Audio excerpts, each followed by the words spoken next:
Dan saya akan masuk langsung ke tema kita pada siang ini. Semoga Allah berkahi hadis ke-12.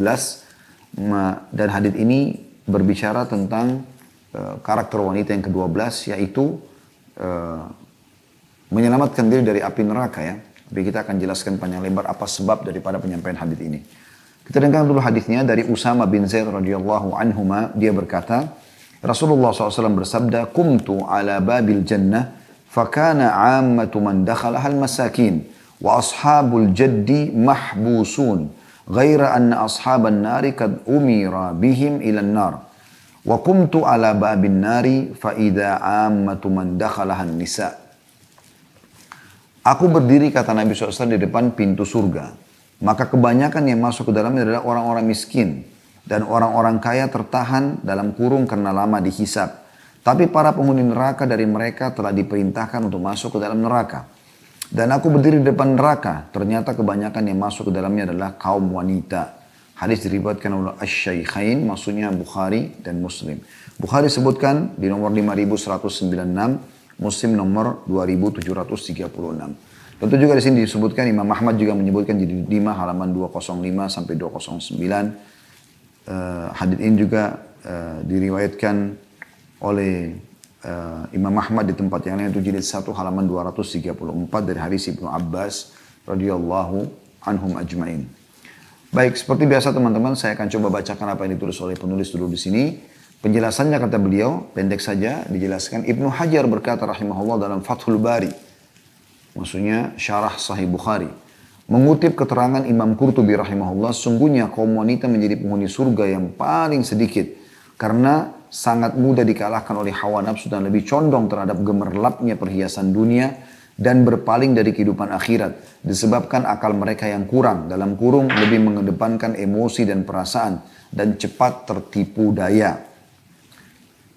Juga dikatakan kata ashabul jad bermakna orang-orang kaya dan kata mahbusun bermakna tercegah masuk ke surga bersama orang-orang miskin disebabkan adanya perhitungan terhadap harta mereka dan tampak peristiwa itu terjadi pada kantara atau setelah melintasi jembatan As-Sirat. Disebutkan dalam kitab Fathul Bari juz 11 halaman 420. Baik, sebelum kita jauh panjang lebar syarahnya teman-teman sekalian, saya ingin secara global menyebutkan tentang masalah hadis ini. Mutiara yang pertama adalah tentang masalah bagaimana Nabi SAW diberitakan atau disampaikan oleh Allah SWT apapun yang belum pernah beliau hadapi sebelumnya, seperti kisah umat-umat sebelum kita dan apa yang sedang terjadi di zaman beliau SAW dan apa yang akan terjadi nanti, ya, termasuk masalah dibangkitkan dari kubur di mahsyar hari hisab, tentang masalah haud telaga beliau SAW, tentang masalah beliau berdiri di sirat yang dibentangkan di atas neraka, jalan yang dilewati oleh semua orang-orang beriman yang menuju ke surga nantinya, dan ada yang jatuh, ada yang selamat. Kemudian juga tentang surga, beliau jelaskan semua panjang lebar, dari tanah pasirnya sampai ke bangunannya yang mewah, penghuni-penghuninya, derajat-derajatnya dan segala macam.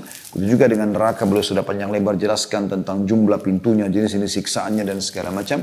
Dan khusus neraka dan surga ini sudah pernah kita jabarkan di bedah buku Rasulullah SAW cerita tentang surga dan neraka. Dan sekarang sedang ada pengulangan di Senin sore, jam 4 sore waktu Indonesia Barat, tentang masalah neraka. Semoga Allah selamatkan kita tentunya. Kemudian teman-teman sekalian, ini adalah mukjizat yang Allah SWT berikan kepada Nabi SAW. Dan beliau menggambarkan tentang bagaimana beliau pernah berdiri di depan surga. Atau bisa saja yang terjadi nanti di hari kiamat, ya. Tapi sudah disampaikan dari sekarang. Beliau mengatakan maka mayoritas yang masuk ke dalamnya adalah orang-orang miskin. Maksudnya adalah yang masuk awalnya, ya, yang lebih dahulu masuk. Ya. Kemudian juga dan orang-orang kaya masih tertahan karena ada hisab mereka atau masih ada penghisaban. Dan di sini perlu digarisbawahi, Ibnu Hajar sudah menjelaskan tadi yang kita paparkan, ya, atau yang apa yang kita bacakan tadi dari Ibnu Hajar, menjelaskan bahwasanya ini yang dimaksud adalah di kantara. Apa itu kantara? Sebuah tempat yang ada di depan surga setelah melalui semua timbangan amal. Jadi nanti umat Islam, semua umat orang-orang yang beriman yang akan masuk ke dalam surga, mereka sebelum masuk ke surga, pas di depan pintu surga, pintu gerbang, kita semua akan berkumpul insya Allah. Lalu di situ Allah Subhanahu Wa Taala membersihkan semua yang masih tersisa dari masalah-masalah dunia. Misalnya ada orang pernah cerai di dunia, ada orang punya masalah.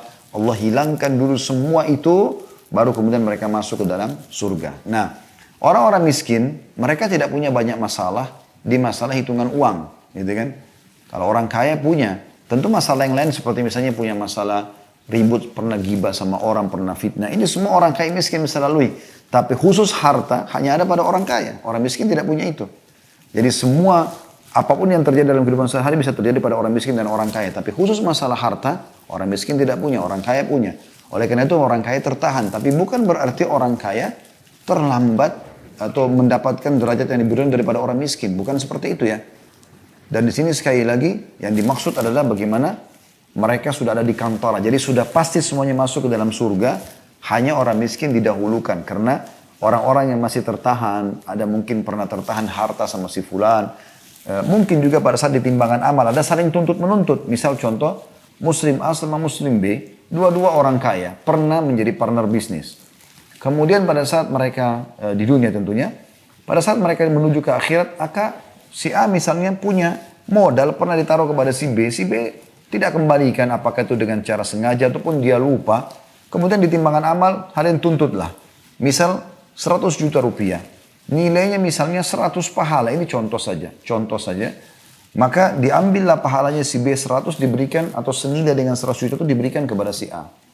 Misal, pahala si B 1000. 100 sudah diambil oleh si A. Karena ada harta dia, si A yang tidak dikembalikan pada saat di dunia. Namun, setelah diambil 100 pun dari si B, ternyata sisa 900 pahala, dosanya cuma 100. Berarti si B juga masuk ke dalam surga. Di sini, seperti masih ada hal yang mengganjal di hati, karena si A sempat menuntut si B, walaupun sama-sama masuk ke dalam surga. Nah ini contoh. Ini semua teman-teman akan ada pembersihan dulu. Jadi tidak ada nanti orang yang masuk ke dalam surga, sementara hatinya masih ada sifat dendam. Oh ini pernah dulu nipu saya, oh ini pernah ono gini. Padahal sama-sama sudah masuk ke dalam surga. Udah nggak ada lagi.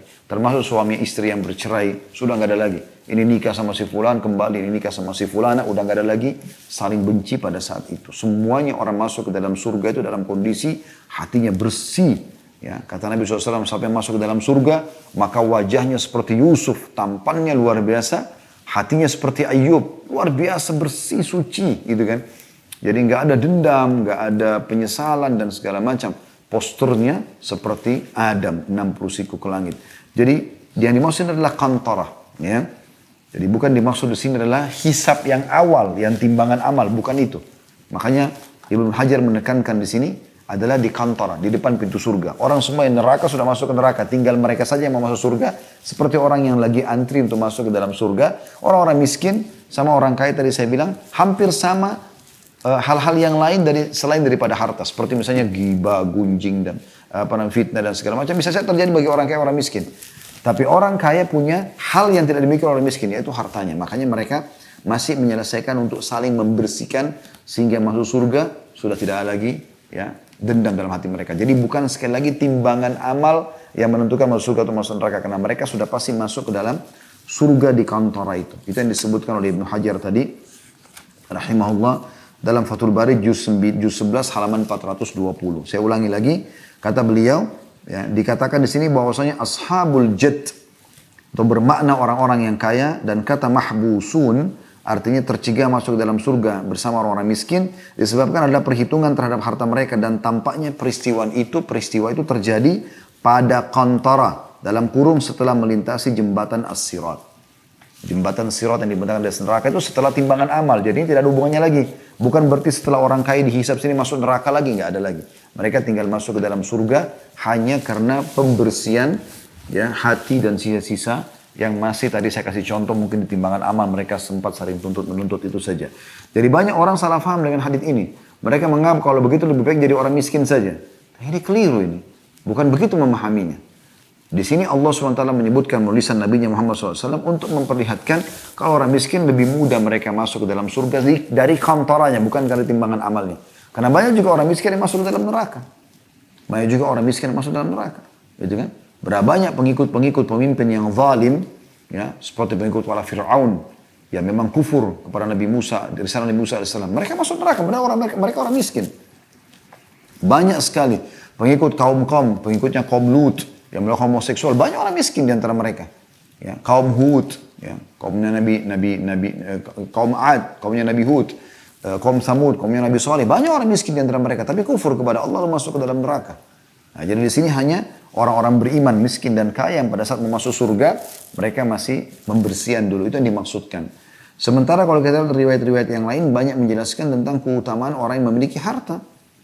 Orang yang memiliki harta, bagaimana Nabi SAW memuji mereka yang berinfak pada saat jihad. Waktu Uthman bin Affan berinfak harta, dan ini sudah panjang lebar kita jelaskan di hadis ke-11. Bagaimana kisah Abu Dahdah, ya, menyumbang Abu Talha, ya, dan banyak, termasuk Uthman bin Affan, Abu Bakar, Umar, mereka menyumbang luar biasa harta mereka. Dan mereka termasuk pemimpin di surga. Kalau yang difahami adalah keutamaan orang miskin saja, maka semua sahabat akan berusaha jadi miskin. Bahkan Sa'ad bin Mu'ad atau Sa'ad bin Ubadah radhiyallahu anhu berdoa kepada Allah SWT khusus minta agar diberikan kekayaan supaya dia bisa mulia masuk surga dengan hartanya itu. Dan hampir semua ayat jihad berbunyi, ya, Allah suruh berjihad jalan Allah bi amwalikum wa anfusikum. Harta kalian dan jiwa kalian. Harta disebutkan. Dan Nabi SAW memuji Sa'ad bin Abi Waqqas, seorang sahabat yang kaya raya. Dan Nabi SAW mengatakan, nikma malus salih biadi abdis salih. Sungguh nikmat sekali harta yang saleh, harta yang halal dan banyak di tangannya orang yang saleh. Juga dalam hadis lain kata Nabi SAW, puncak nikmat Allah pada seorang hamba adalah di rumah yang luas, ya, di jasad yang sehat, di tunggangan yang layak. Nabi SAW suruh itu. Nabi SAW berkata kepada Sa'ad bin Abi Waqqas, pada saat beliau mau meninggal dunia, beliau sebenarnya belum meninggal pada saat, tapi sakit keras di Mekah. Dan beliau sempat hidup sampai di zaman Umar bin Khattab, bahkan beliau radhiyallahu anhu yang memimpin pasukan muslim menyerang Persia gitu kan. Pada saat itu beliau mengatakan, ya Rasulullah, saya mau wasiatkan harta saya, setengahnya saya mau kasih jalan Allah. Kata Nabi SAW, jangan. Karena dia bilang, saya cuma punya satu anak perempuan, jadi harta untuk apa banyak-banyak buat anak perempuan. Lalu dia mengatakan, kalau gitu sepertiga ya Rasulullah. Kata Nabi SAW, sepertiga boleh, tapi masih banyak itu. Ya. Kau meninggalkan anak-anakmu dalam kondisi kaya, ya, tidak mengemis pada orang lebih baik daripada mereka mengemis-ngemis, ya, kepada orang lain. Kenapa Nabi SAW mengingatkan itu? Kenapa? Berarti kan kita nggak mungkin mewariskan sesuatu yang banyak kecuali kita kaya kan gitu. Jadi memang perlu difahami dalil ini dengan benar. Karena banyak orang yang keliru dalam masalah ini, sehingga menyebutkan, ya, keutamaan orang miskin, tapi seakan-akan lebih baik umat Islam semuanya miskin. Ini keliru ini, gitu kan? Bukan seperti itu. Nabi SAW waktu menikah dengan Khadijah, berapa maharnya? 20 ekor unta. Mungkin sekarang laki-laki tidak ada yang memberikan mahar 20 ekor unta. Nabi SAW seorang pedagang. Bahkan beliau berdagang alaihissalatu wassalam dari umur 21 tahun sampai 40 tahun. 19 tahun jadi pengusaha. Beliau setelah menjemputkan diri Nabi baru beliau fokus gitu menjadi mengurus Nabi. Dan itu permintaan istrinya Khadijah. Ada orang agar beliau fokus untuk berdakwah. Aisyah mengatakan Abu Bakar adalah atjar Quraisy. Seorang saudagar Quraisy yang paling unggul, hatta dakhala fil imara, sampai dia masuk, ya, menjadi pemimpin khalifah, baru beliau meninggalkan bisnisnya karena sibuk dengan mengatur umur atau perkara-perkara kaum muslimin sebagai pemimpin negara pada saat itu. Jadi perlu difahami masalah ini. Di sini maksudnya adalah lebih dulu masuk ke dalam surga bagi orang miskin karena mereka di kantarahnya, bukan lagi di timbangan amal, untuk lebih dulu masuk. Sementara orang kaya masih menyelesaikan, dan Allahu alam berapa lama, mungkin hanya beberapa detik, beberapa saat, kita tidak tahu. Karena dikatakan Allah itu sari'ul hisab. Allah itu cepat sekali hisabnya. Ya. Kita nggak pernah temukan ada ayat yang mengatakan Allah itu lama hisabnya, nggak. Selalu ada innallaha sari'ul hisab. Allah itu cepat hisabnya. Sangat cepat, ya, mengeksekusi semua itu dengan sekian miliar hambanya pun dalam beberapa saat Allah Subhanahu wa taala sudah menyelesaikan semua itu. Karena Allah kalau ingin kun fayakun, jadi maka jadilah semua itu. Jadi ini dipahami dalam masalah hadits ini, juga termasuk masalah mukjizat Nabi SAW. Tadi sudah kita jelaskan mukjizat Nabi SAW. Kemudian yang terakhir adalah bagaimana Nabi SAW menggambarkan mayoritas penghuni neraka adalah kaum wanita. Adalah kaum wanita. Dan ini jadi saksi bahasan kita nantinya. Mayoritas penghuni neraka adalah kaum wanita. Baik, kita akan coba masuk lebih dalam syarahnya teman-teman sekalian, dan kita akan lebih banyak fokus membahas selain daripada poin-poin yang saya paparkan tadi, khususnya poin yang ketiga yang akan kita lebih, maksudnya mutiara yang ketiga tadi, atau syarah yang ketiga tentang masalah kenapa mayoritas penghuni neraka adalah wanita. Karena di sini kita bahas tentang karakter wanita muslim, ya, pembentukan karakter mereka. Kita sudah, kalau mujizat Nabi SAW itu sudah ada bahasan sendiri, dan Anda bisa kembali ke ceramah kami judulnya Rasulullah, Aku Mencintaimu. Tablik Akbar di kota Makassar pada saat itu kita sudah jelaskan banyak sekali mujizat Nabi Muhammad SAW. Ya, di antaranya informasi tentang apa yang akan terjadi di masa depan, itu juga termasuk informasi. Itu mujizat. Kemudian juga tentang masalah kenapa tadi orang miskin atau bagaimana memahami orang miskin dan orang kaya dalam pemahaman Islam, ya. Dan bagaimana memahami hadis ini kalau mereka bukan lagi di masalah timbangan amal tapi pada saat akan masuk ke dalam surga. Tinggal teman-teman sekalian masalah neraka dan kenapa penghuninya mayoritasnya adalah kaum wanita. Ini akan kita jelaskan panjang lebar insyaallah biidznillah taala karena kita berharap ini bisa menjadi pelajaran penting bagi setiap muslimah. Ada cukup banyak pendapat para ulama tentang masalah kenapa wanita menjadi banyak penghuni neraka. Ya. Tetapi ada sebuah hadis, nanti akan kita paparkan lebih banyak hadisnya. Hadis ini sebenarnya memberikan gambaran kepada kita kenapanya. Dan umumnya ulama memilih hadis ini sebagai jawabannya. Kalau ada yang bertanya kenapa muslimah paling banyak masuk ke dalam neraka, maka yang paling pertama diangkat adalah hadis ini.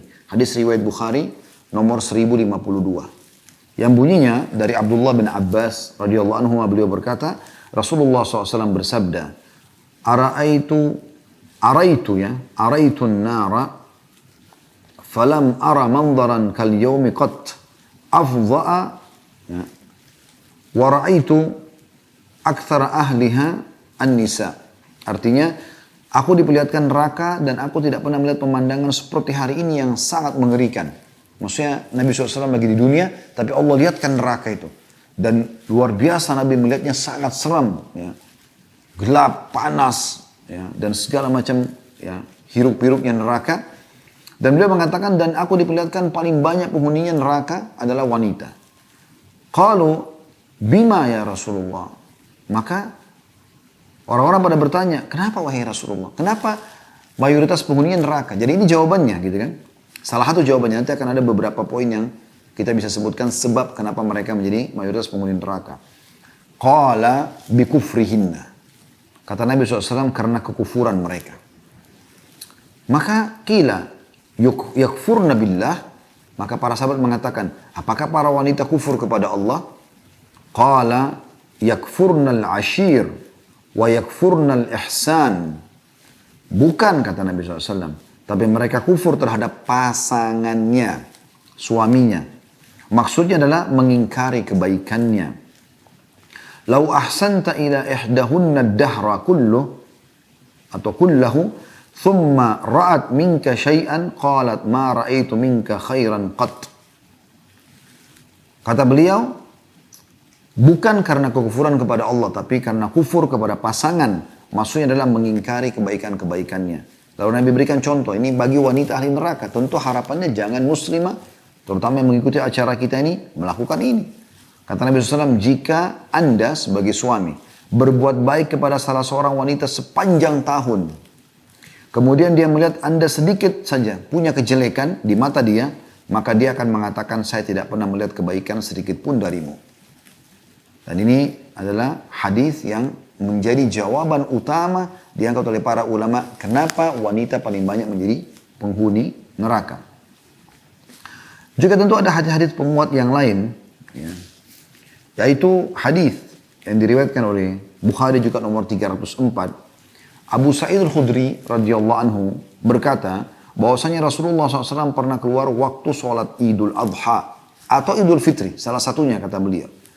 Dan melewati para wanita lalu kemudian beliau bersabda, wahai para wanita, keluarkanlah sedekah karena aku diperlihatkan bahwa kebanyakan penghuni neraka dari kalangan kalian. Maka sebagian sahabat bertanya, wahai Rasulullah, kenapa kami? Apa sebabnya? Apa perbuatan kami yang membuat ada di golongan kami yang harus masuk neraka? Maka beliau bersabda sallallahu alaihi wasallam, kalian sering mengumpat, gosip, dan mengingkari pasangan, mengingkari kebaikannya. Aku tidak melihat orang yang kurang akal dan agama dari kalangan kalian, ya, dibandingkan, ya, atau aku tidak pernah melihat ada orang yang kekurangan akal dibandingkan kalian. Mereka bertanya, apa kekurangan agama dan akal kami wahai Rasulullah? Kata Nabi SAW, bukankah persaksian atau syahadah dalam bahasa Arab, seorang wanita itu separuh dari persaksian orang laki-laki? Mereka menjawab iya. Lalu beliau melanjutkan, itu adalah kekurangan akalnya. Bukankah kaum wanita itu haid, tidak sholat dan tidak puasa? Mereka menjawab iya. Kata Nabi SAW, itu adalah kekurangan agamanya. Itu adalah kekurangan agamanya. Jadi dari dua buah hadis ini akan kita kuatkan dengan hadis yang lain teman-teman sekalian. Ternyata yang dimaksudkan dari hadis yang kita bahas poin nomor 12, mayoritas penghuni neraka adalah wanita karena masalah ini. Baik, kita coba rincikan dulu.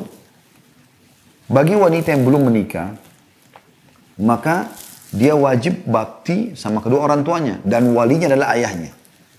Berarti kasusnya adalah patuh pada ayahnya ini. Bagaimana dia menghormati ayahnya, bagaimana dia mematuhi ayahnya. Ya. Hadis Nabi SAW yang berbunyi, ibumu adalah pelayanan. Bagaimana kita mendahului ibu dalam pelayanan. Misalnya ibu minta diambilin air, ayah juga minta diambilin air, kita dahulukan ibu kita.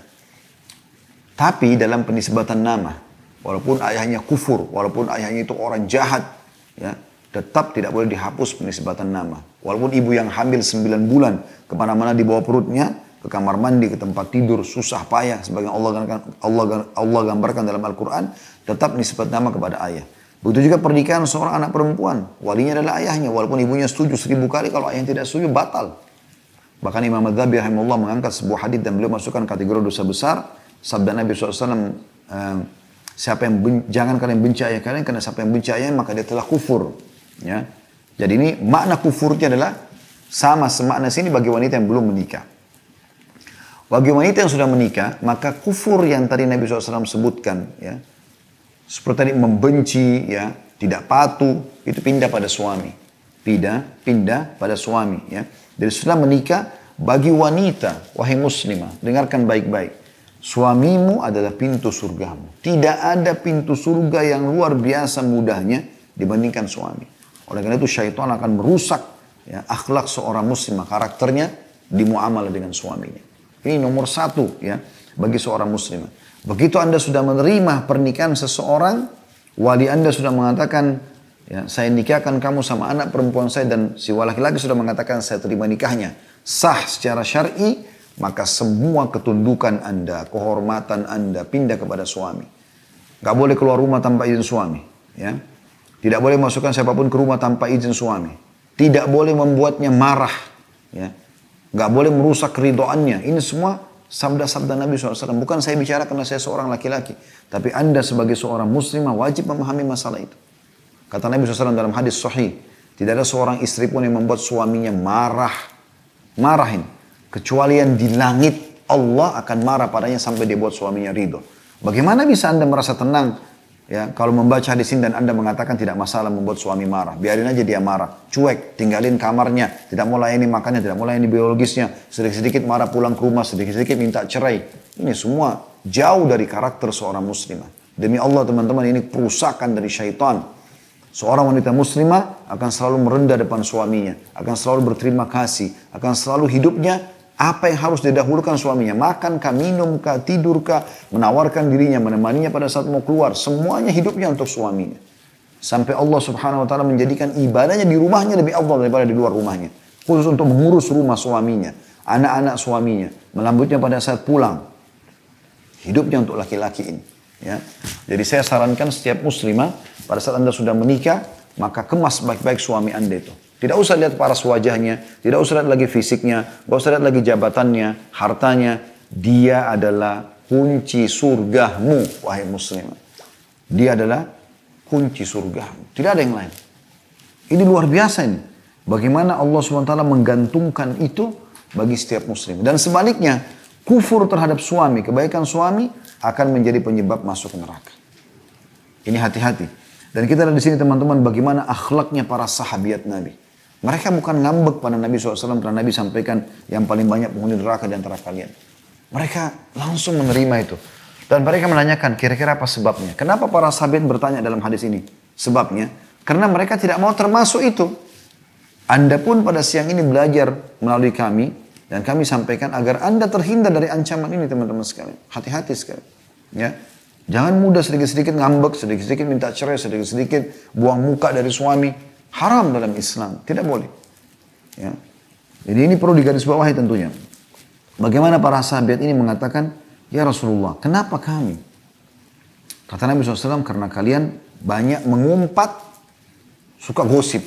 Kalau udah kumpul perempuan-perempuan, bahkan saya dapatkan informasi dari beberapa ya ummahat kita, dalam majelis ilmu pun mereka nggak luput dari gosipin orang. Sudah berjilbab, sudah bercadar, tapi kerjanya gosipin orang. Ini dosa besar, menggunjing orang. Tapi sepertinya tidak terhiasi, tidak indah majelis seorang wanita atau sosok wanita kecuali harus gosipin orang. Kenapa harus seperti ini? Ya. Majelis ilmu pun seperti itu. Apalagi di rumahnya. Tidak lepas dari bahasan tentang tetangga, tentang si fulan, sibuk mengikuti medsos. Dari artis ini ke artis ini. Kenapa ini? Sibuk. Semua dihafal tentang rumah tangga orang lain. Nama pembantunya, nama suaminya. Nikah sama siapa, selingkuh sama siapa. Untuk apa semua ini? Dan ini subhanallah yang paling banyak terjerumus adalah para wanita. Sibuk mengumpat orang lain. Bagaimana Anda bisa minta maaf dengan orang-orang yang sudah Anda gibah itu? Bisakah Anda ketemu dia untuk minta maaf? Kalaupun bisa ketemu, belum tentu dimaafkan. Kenapa harus membuka setiap hari makan daging saudara muslim?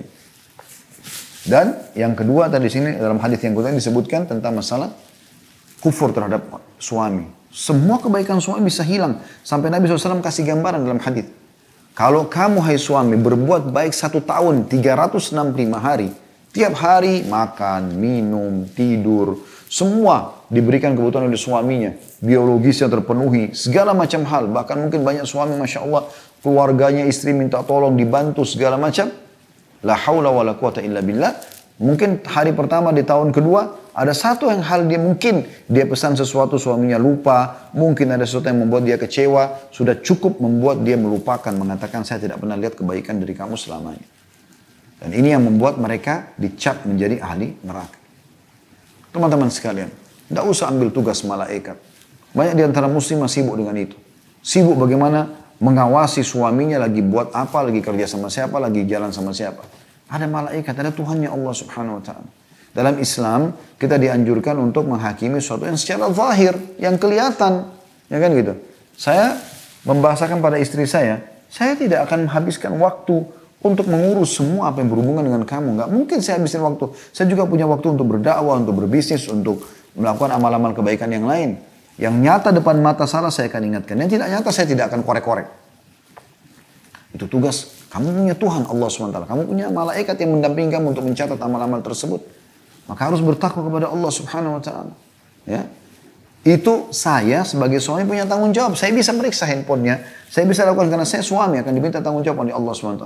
Kata Nabi SAW, kalian semua pemimpin, kalian akan diminta pertanggungjawaban pada hari kiamat. Seorang pemimpin negara bertanggung jawab terhadap masyarakatnya, akan diminta pertanggungjawabannya hari kiamat. Seorang suami bertanggung jawab terhadap istri dan anaknya, akan diminta pertanggungjawaban pada hari kiamat. Seorang istri bertanggung jawab terhadap harta atau rumah suami dan anak-anak suaminya, dan akan diminta pertanggungjawaban hari kiamat. Jadi istri tidak dituntut ke suaminya, tapi suami punya tanggung jawab, gitu kan?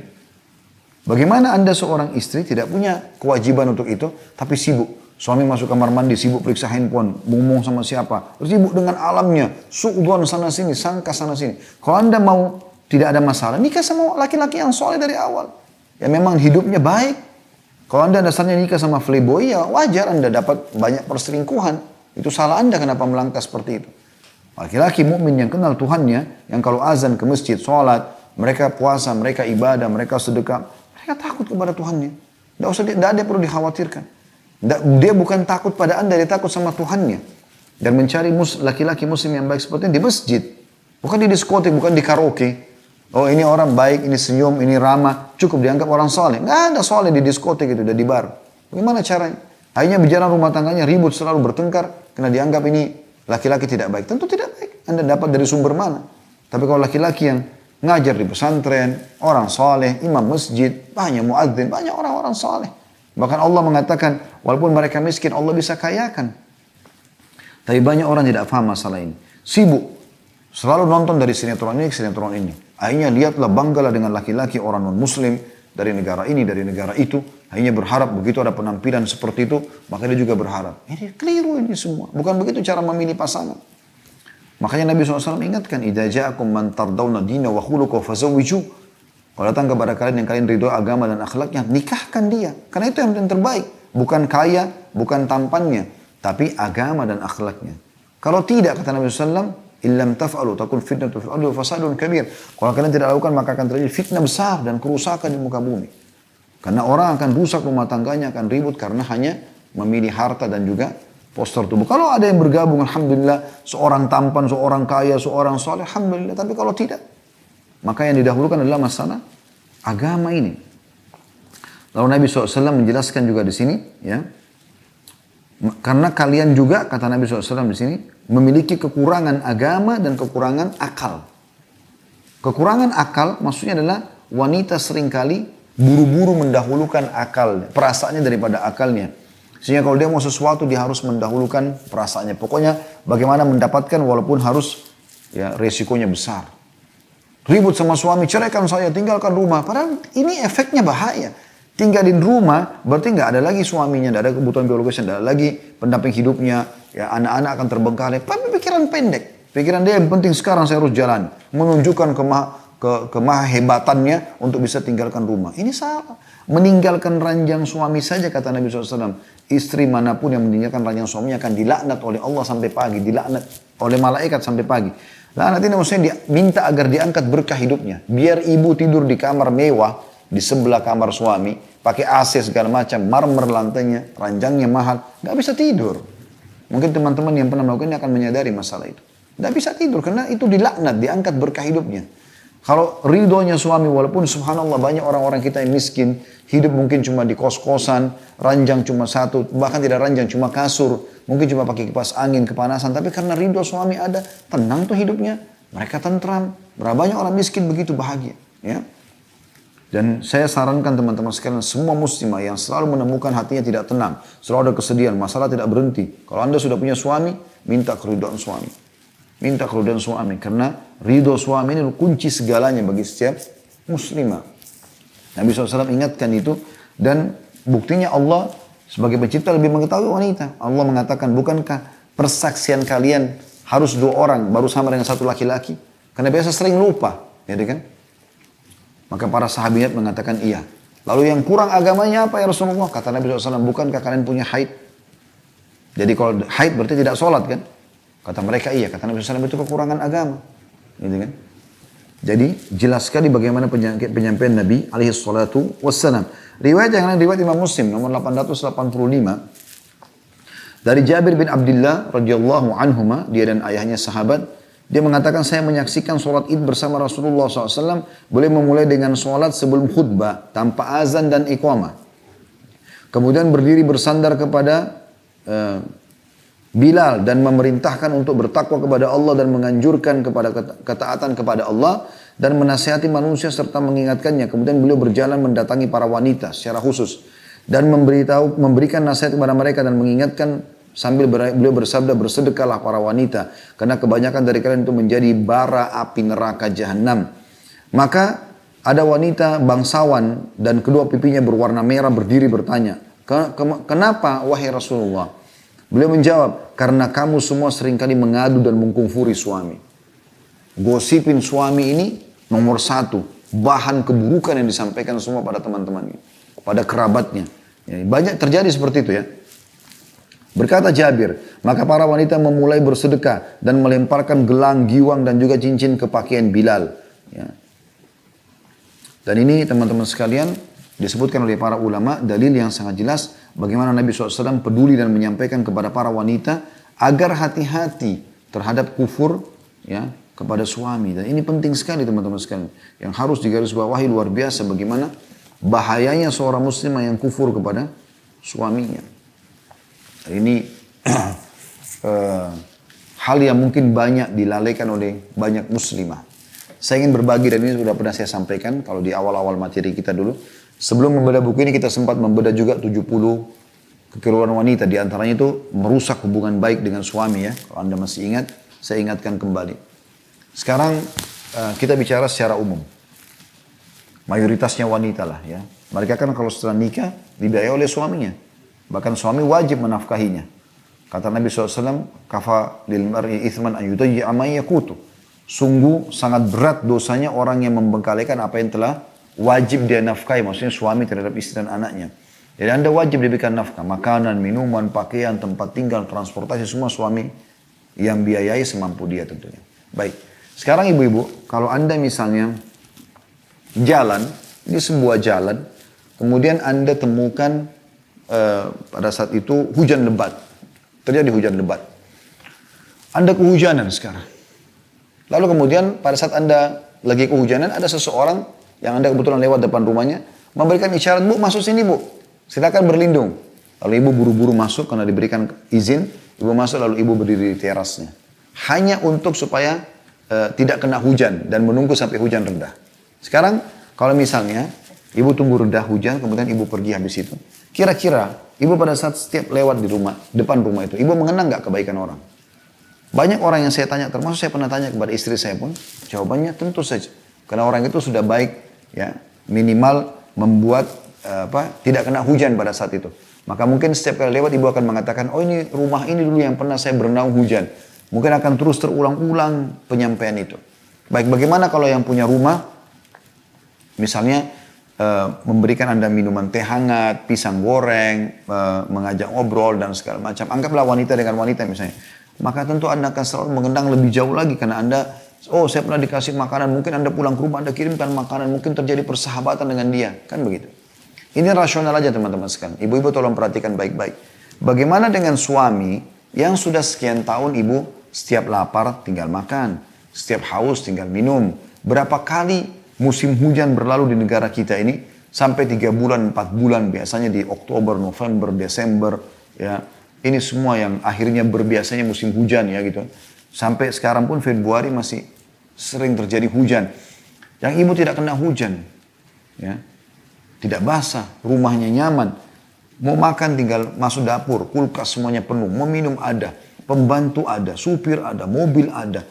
Tidak kepanasan, ada AC, kamar mandi, semua kebutuhan sabun, sampo semuanya ada. Dan itu berlaku tahunan.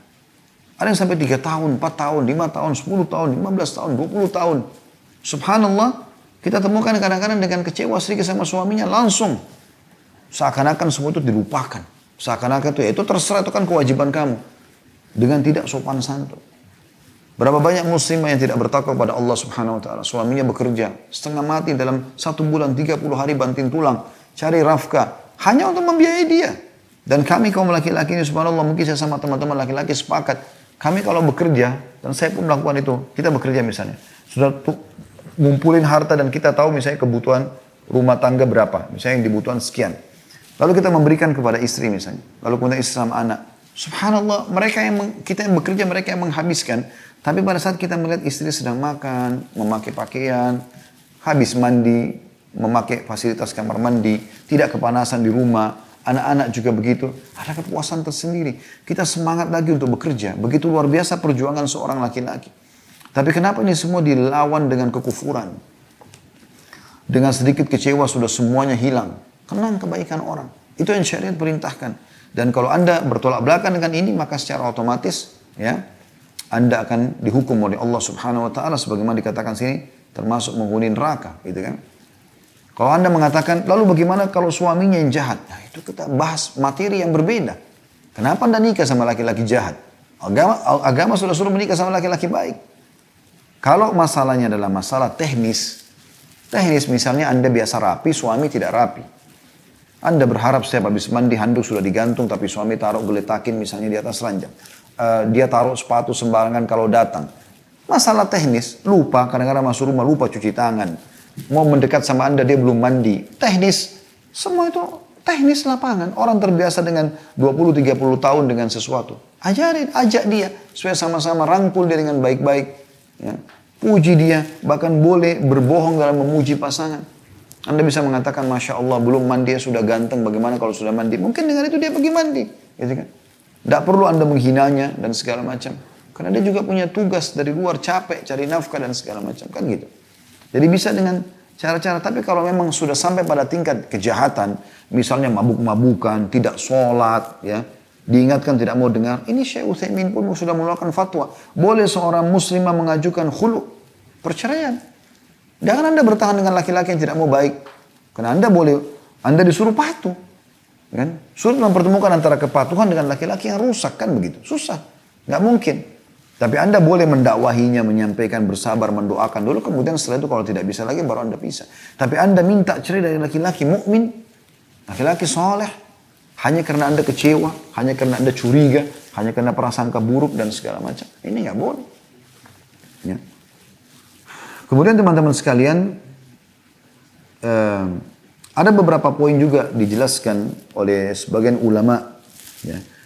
Seperti misalnya juga banyak muslimah tidak menjaga diri. Ini juga menjadi penyebab mereka bisa menjerumuskan diri pada kemaksiatan ya. Ya. Jadi selain tadi mengumpat, itu yang pertama tadi tidak memberikan hak suami atau kufur terhadap kebaikan suami. Kemudian yang kedua tadi mengumpat, gosip ya. Kemudian yang ketiga ini tidak menjaga diri atau tidak menutup aurat. Ini juga menjadi penyebab banyak disebutkan wanita muslim masuk ke dalam neraka ya.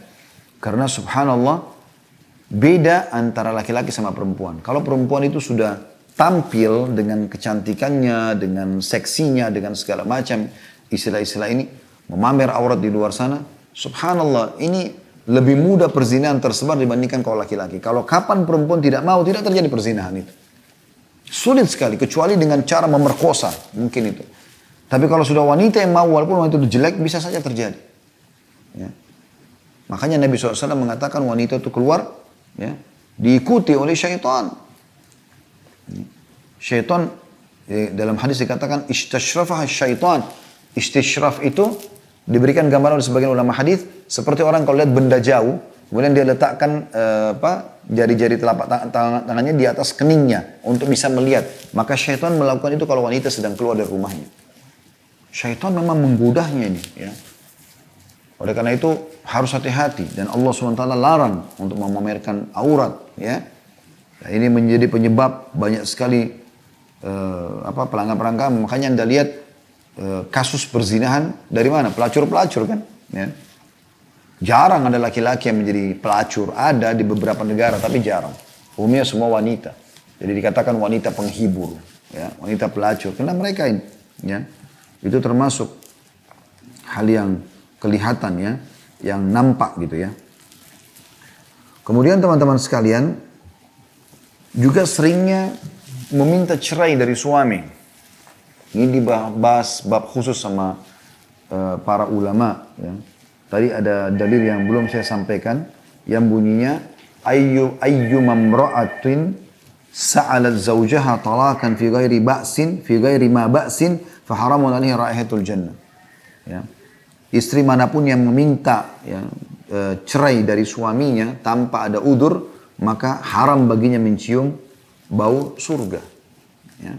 Oleh karena itu teman-teman saya kuatkan kembali harus hati-hati dengan masalah suami ini. Ingat hadis Nabi SAW, kata Nabi SAW, "Idza shallatil mar'atu khamsaha." Kalau istri itu wanita itu salat 5 waktunya, tidak disebutkan salat sunnahnya. Wa shamat syahraha, dia berpuasa Ramadan penuh, tidak disebutkan puasa sunnahnya. Wa hafidat farjaha, dia menjaga kesucian kemaluannya, tidak selingkuh. Wa ata'at zawjaha, dan dia patuh selalu pada suaminya selama bukan yang haram. Qila laha dkhulil jannah min ayyi abwabil jannati syi'ti. Maka akan dikatakan kepadanya, masuklah ke dalam surga manapun, dari pintu manapun yang kau inginkan. Hadis sahih riwayatkan Ahmad jadi 191. Ya. Kemudian tadi juga masalah membuka aurat itu ada dalil ya, yang mungkin saya lupa sampaikan tadi. Sabda Nabi SAW, hadis riwayat Muslim nomor 2128. Sinfani min ahlin nar lam arahuma. Ada 2 golongan ahli neraka yang dua-duanya aku belum pernah lihat. Maksudnya di zaman Nabi SAW tidak nampak oleh beliau. Qaumun ma'ahum siyatun ka'adnabil baqar. Ada satu kaum yang membawa cambuk seperti ekor-ekor sapi. Yadribuna bihan nas, yang memukul, dipakai untuk pukul-pukul orang. Kemudian yang kedua ini saksi bahasan kita, wanisaun kasiyatun ariyatun mumilatin ma'ilat ru'usuhunna ka'asnimatil bukhtil ma'ilah la yadkhulnal jannata wa la yajidna rihaha wa nariha la yujadu min masrati kada wa kada. Yang kedua adalah wanita-wanita yang berpakaian tetapi telanjang karena tipisnya, karena ketatnya. Kemudian mereka berlenggak-lenggok dan condong Ya. Maksudnya menarik perhatian, gitu kan. Tempat mereka atau rambut mereka seperti punuk unta yang miring. Mereka tidak masuk surga dan tidak akan mencium baunya, padahal baunya tercium dari jarak sejauh ini dan itu. Juga yang terakhir teman-teman sekalian, ini bisa masuk dalam penyebabnya adalah masalah penisbatan nama kepada selain ayah. Ya, tadi kita sudah bahas juga tentang pentingnya patuh pada suami ya. Itu penting sekali, itu poin yang pertama yang menjadi bahasan kita. Tapi bukan berarti ketaatan itu dilakukan pada kemaksiatan kepada Allah SWT, tidak boleh. Seperti diantaranya mengubah nasab.